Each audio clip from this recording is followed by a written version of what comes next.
I know it is very difficult to forget the past memories. I know it is very difficult to forgive yourself for the things that you have done in the past. But at the end of our life, at the end of our day, what we all need is nothing but just the peace in our mind. But in order to find that peace, we need to let go of that past memory, let go of that things that hurt us. But how? Is there a way to find that peacefulness within our mind? Well, let's discuss about it in this video. If you look at the past memories, I heard this nice quote about the past memories. It says, thinking about and worrying about past is like dragging a boat on a dry land. Okay? Now, where we can use the boat, we can use it on water.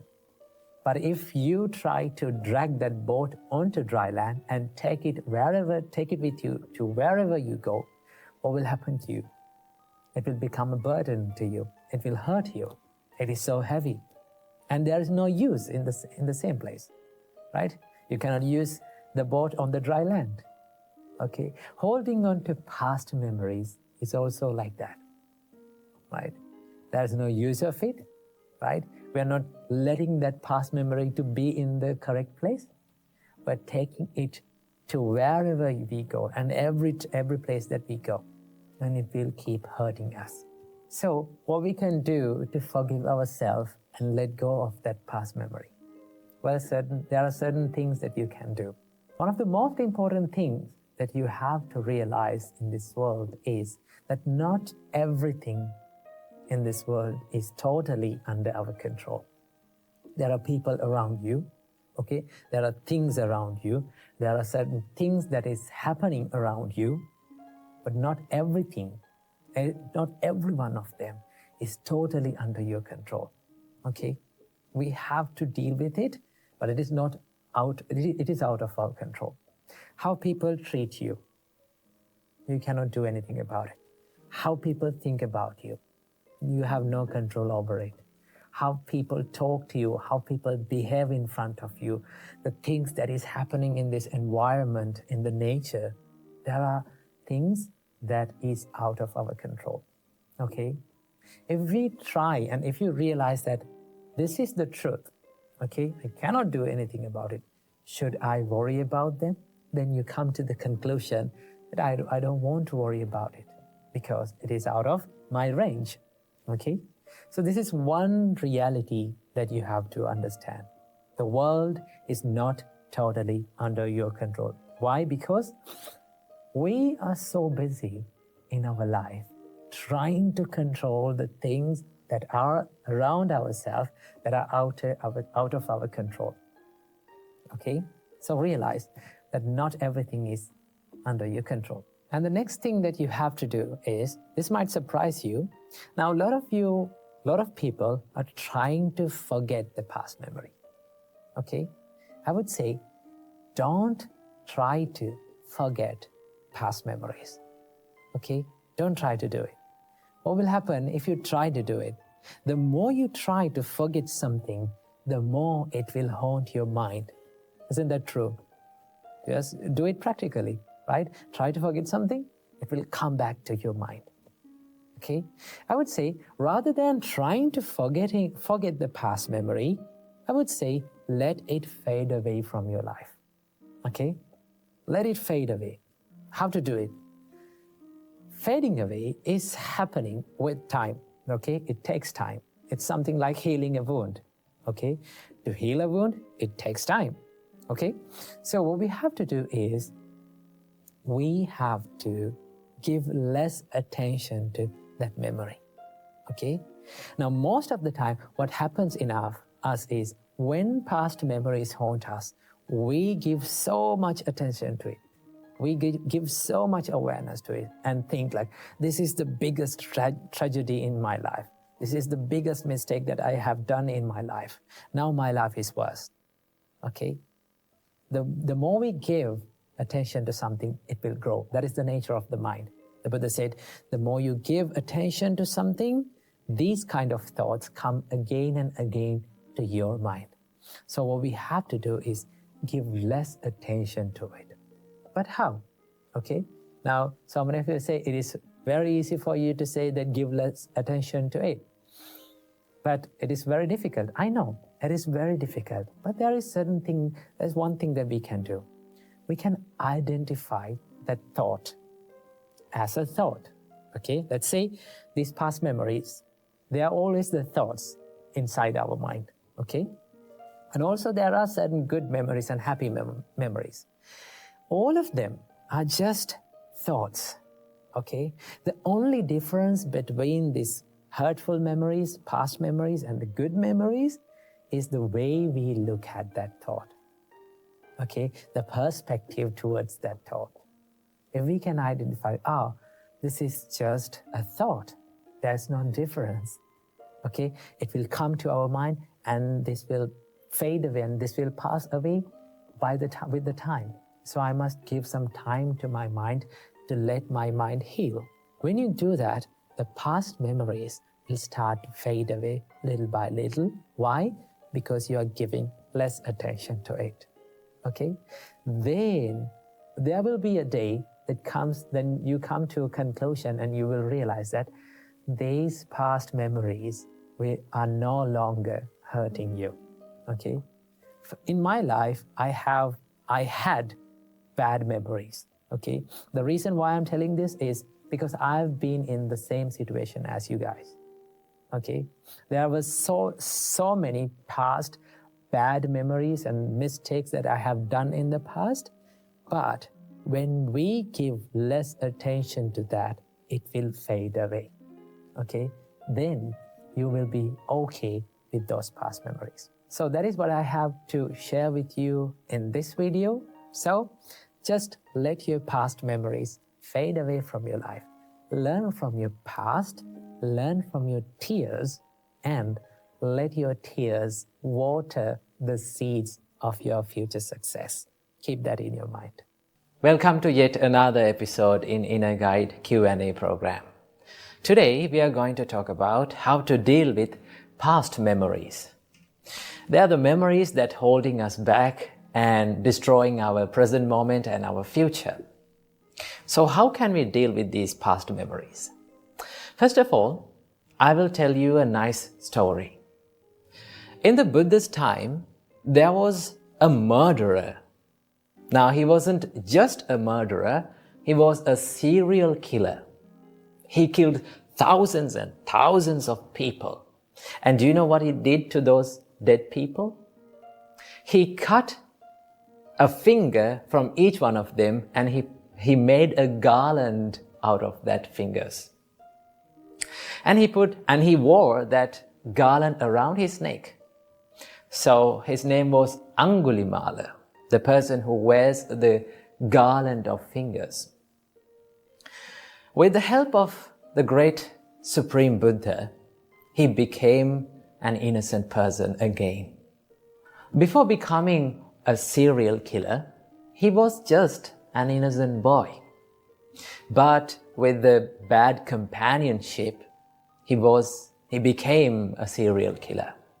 So with the Buddha's help, he became an innocent person again, and he became a monk. After that, he realized the teachings of the Buddha and he became enlightened. The reason for his enlightenment was he did not let his past to define who he is, right? He did not regret about what he has done in the past. Instead, he focused on the present moment. The Buddha advised Angulimala, after becoming a monk, think of yourself as a newly born person, a new person, and do not let your past to define who you are. So he did meditations and he practiced the path of the Buddha and he became enlightened. So that was the little story. So what we can take from this little story. If you're holding onto the past, and if you're letting your past to define who you are, right, you will never be the person that who you want to be. So remember, mistakes can happen by anyone. We make mistakes. That is why we are known as humans. Okay? So mistakes can happen. Even the good people make mistakes. That doesn't mean that they need to suffer and they need to regret about the things for the whole life. Right? We make mistakes, and what we have to do, we have to focus on the present moment. Think of yourself, now I have done a mistake in the past, but now what should I do to become a good person?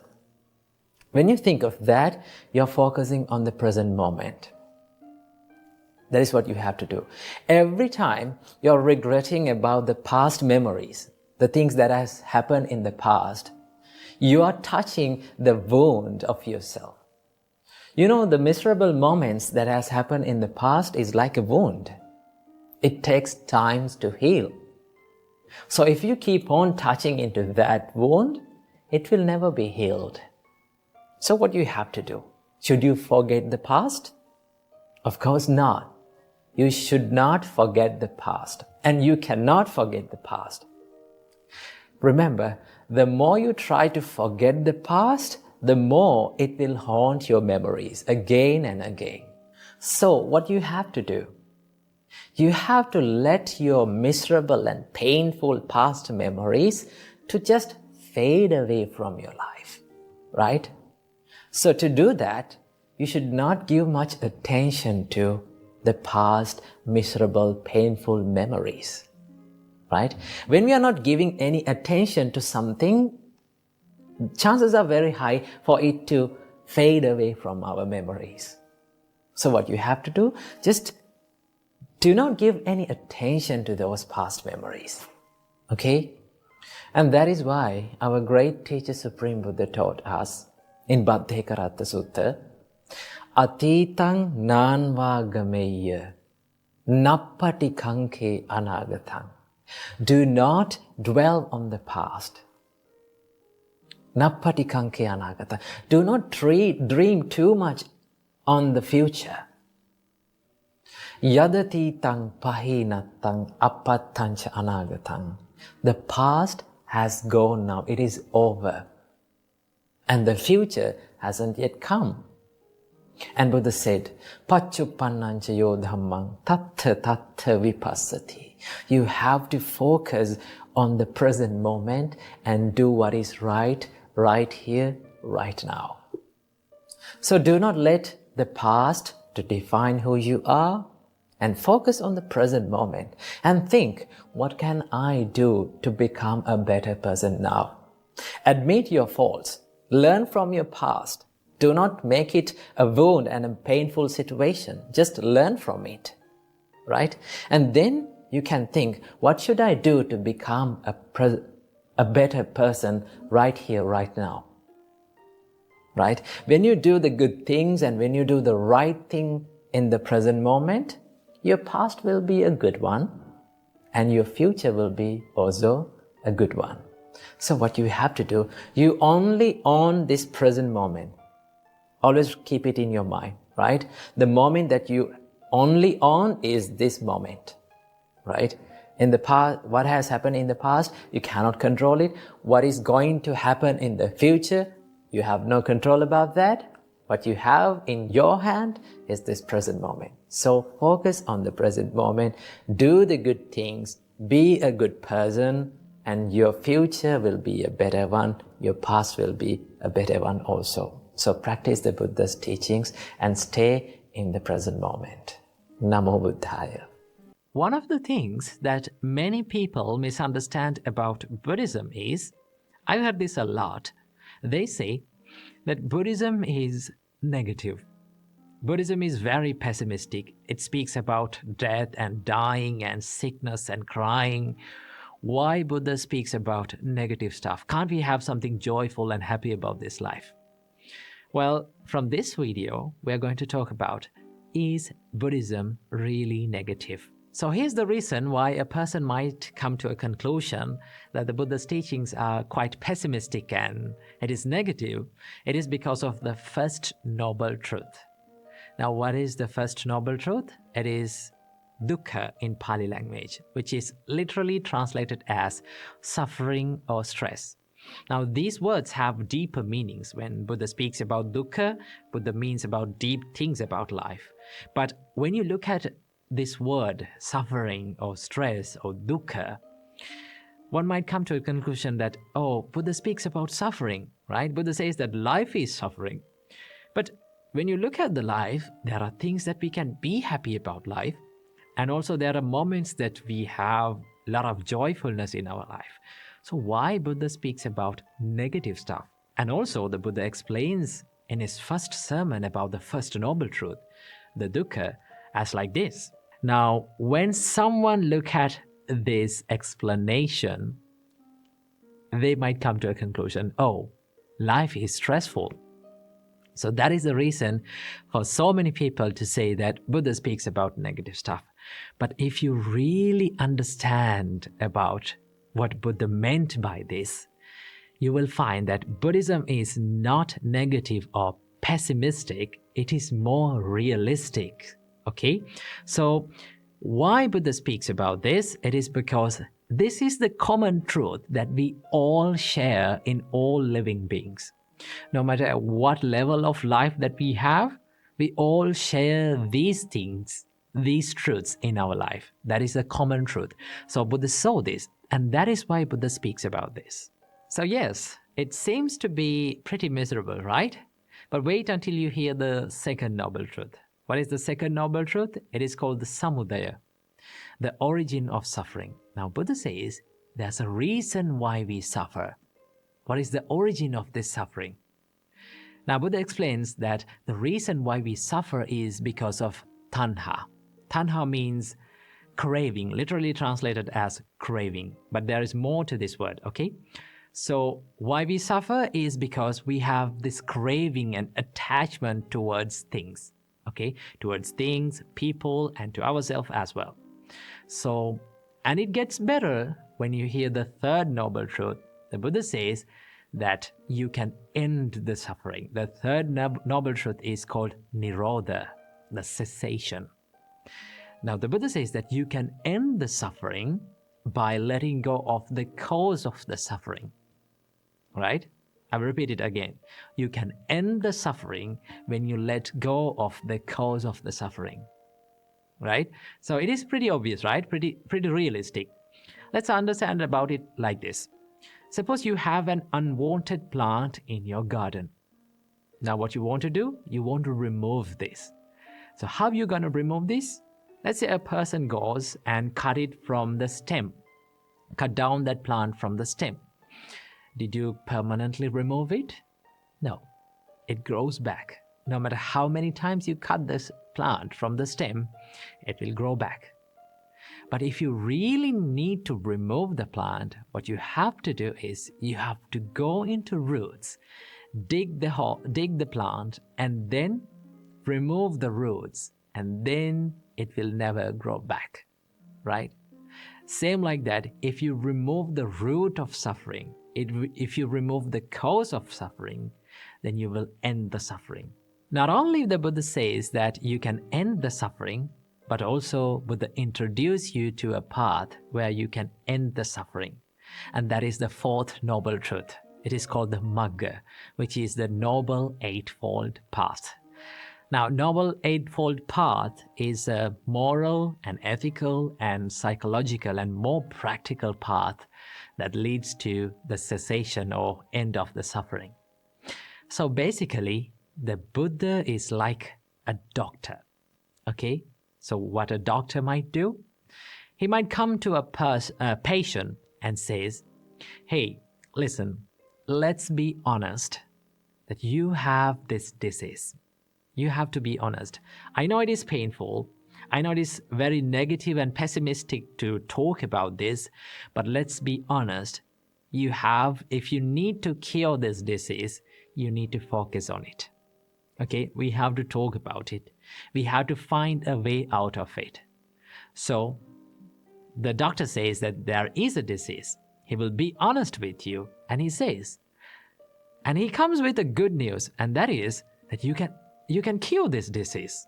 Okay, we can cure this disease, and I will show you how to cure this disease. And also the doctor will say that take these pills and take these medicines to end your disease or to cure your disease. And same like that, Buddha identifies your disease, and he talks about that disease, and also Buddha identified what causes this disease, and also the Buddha comes up with the positive, more happy news that you can end this suffering, okay? And also Buddha comes up with a way to end this suffering. So if you look at it in that way, Buddhism is not pessimistic, it is not negative, it is more realistic, because Buddha talks about the truth in this life. What is the truth? It is the first noble truth, that is the suffering. Suffering is the only thing that we all share commonly in this world. No matter what level in this life that we are in, we all suffer. Okay, wealthy people, no matter how much rich you are, no matter how much poor we are, we all suffer, and we all share these sufferings. What is that?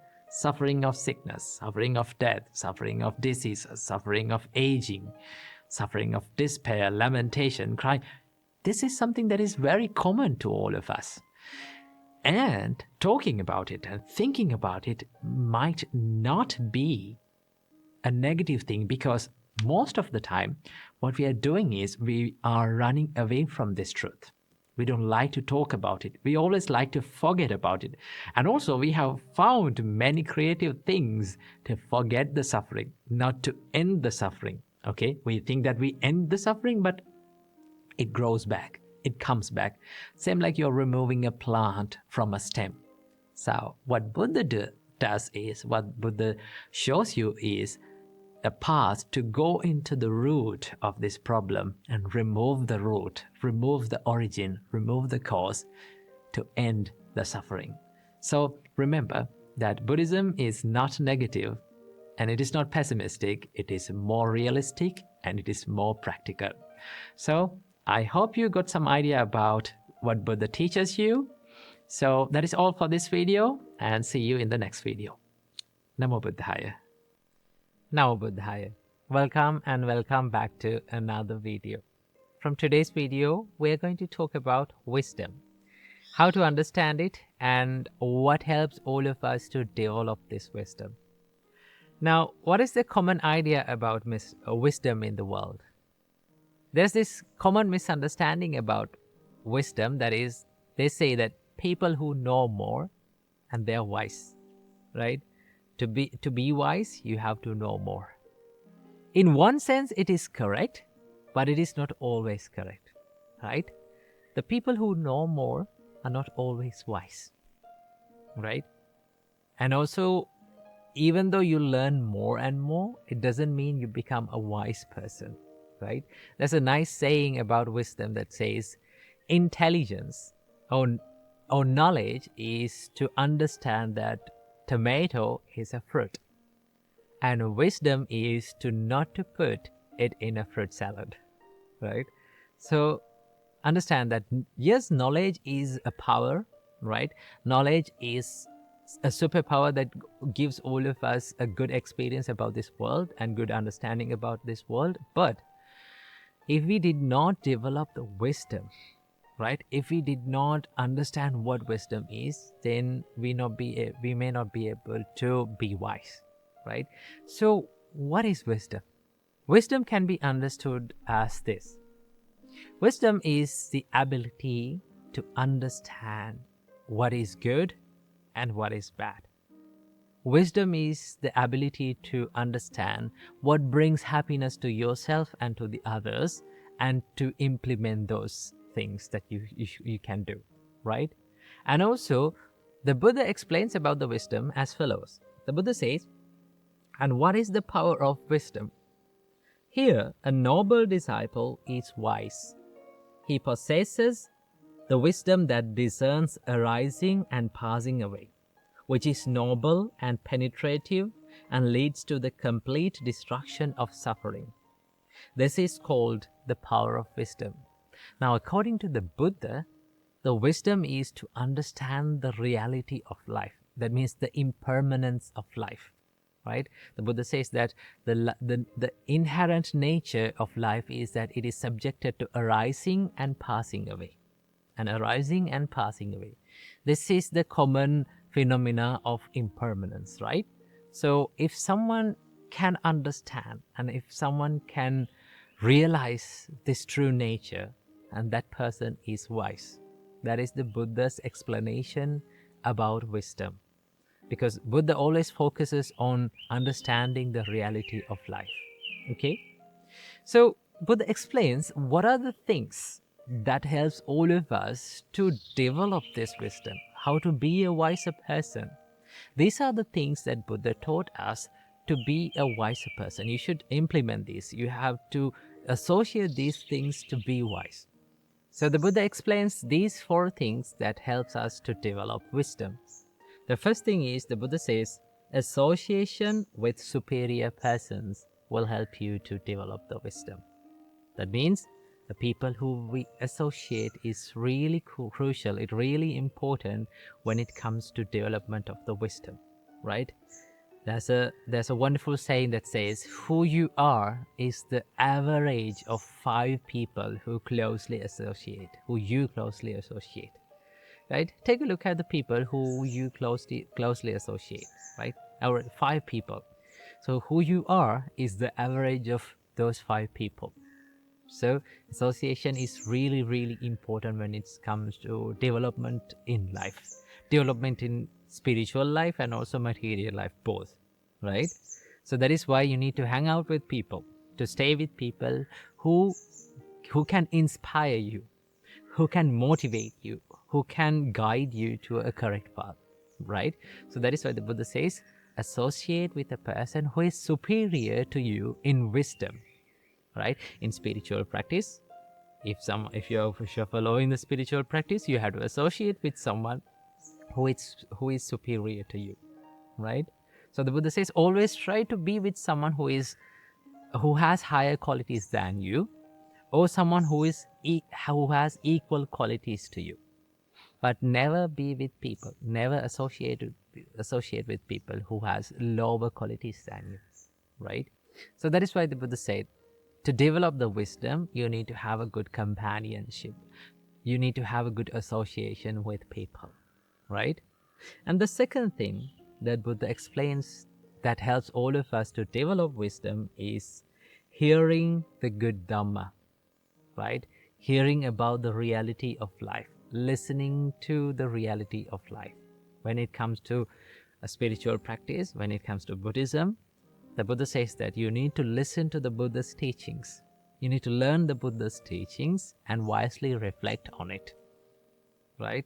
When you do that, the wisdom develops, right? The Buddha says, proper attention. Next thing is the proper attention. You have to listen to the Dhamma, and also you have to have proper attention when listening and also while practicing. So as the final thing, the Buddha explains, practice in accordance with the Dhamma will help you to develop the wisdom, right?